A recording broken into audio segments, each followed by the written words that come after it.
உங்களை சார்ந்தவர்களோ குடும்பத்தை சார்ந்தவர்களோ அவங்க வந்து கல்வி, பொருளாதாரம், சமூக அந்தஸ்து, அப்புறம் உளவியல் ஆரோக்கியத்தில் குறைபாடு ஏற்படுதான் மனிதனுக்கு பாதிப்பு. என்ன உளவியல் ஆரோக்கியம்? தலைவலி வந்துட்டு மருந்து சாப்பிட்டு தீர முடியாது. எங்கேயும் ஒரு இடத்துக்கு முன்னாடி போக மாட்டாங்க, எதை பேசினாலும் புரிஞ்சுக்க மாட்டாங்க, எப்பவுமே வந்து சகடப்பட்டே இருப்பாங்க. ஒரு சிலர் வந்து எப்பவுமே வந்து முன்னாடி ஓடிட்டே இருப்பாங்க, எந்த வேலையும் செய்ய மாட்டாங்க. இந்த மாதிரி வந்து ஆயிரக்கணக்கான விஷயங்கள் வந்து வளர்ச்சி இல்லாம இருந்துச்சுன்னா அது உளவியல் ஆரோக்கியம் குறைவுன்னு இருக்கும். சிலர் வந்து படபடப்பாக இருந்திருப்பாங்க. அடிக்கடி ஹார்ட் அட்டாக்ங்கிறது உலகத்துக்கு கிடையவே கிடையாது, வாழ்க்கை அட்டாக் தான். வாழ்க்கையோட பிரச்சனைகள். அதே மாதிரி கடன் பிரச்சனைகள். நீங்க சீட்டு போறோம்னு சொல்லி போட்டு ஒரு அருமையான உதாரணத்தை சொல்றேன், அதனால ஒரு நட்பே போச்சுன்னு சொல்லி. ஸோ சீட்டை வந்து போட்டீங்கன்னா ரொம்ப கேர்ஃபுல்லா இருக்கணும். அது வந்து பண இழப்பை, உறவு இழப்பை ஏற்படுத்திடும்.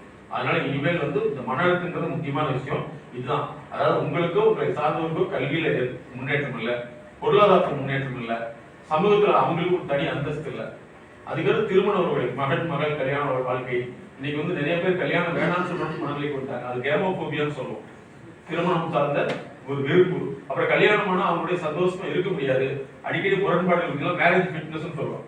ஸோ இந்த மாதிரி வந்து ஒவ்வொன்றுக்குமே ஒரு ஒரு பிரச்சனைகளுக்கும் அது தனித்தனியான தீர்வு இருக்குன்னு தெரிஞ்சிட்டீங்கன்னா நீங்க வாழ்க்கையில சந்தோஷமா இருக்கீங்க. இனிமேல் வந்து எல்லாத்துக்கும் தீர்வு இருக்கிறது அப்படிங்கிற மனசுல தெளிவா வச்சுங்க.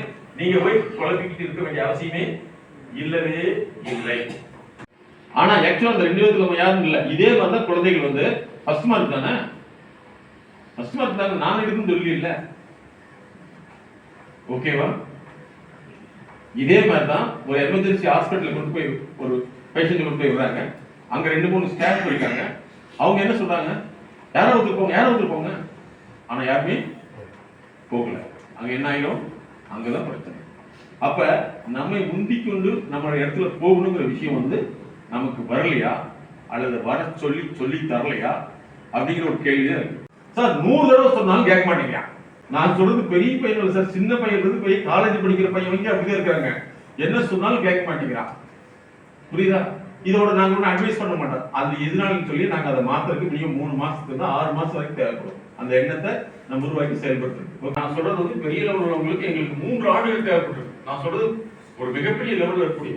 அப்ப அந்த எதிர்மறை எண்ணங்களை அவர்கள் அது எப்படி பாதிப்பு ஏற்படுத்திருக்கிறதுன்னு தான் நாங்க கண்டுபிடிக்கிறோம். அதனால வார்த்தை ஒன்று, செயல் பெருசு இல்லைங்களா? நல்லா படிக்க சொல்றது ஒரு வார்த்தை தான். நீங்க படிக்க வேண்டியதானே, படிக்க முடியாது.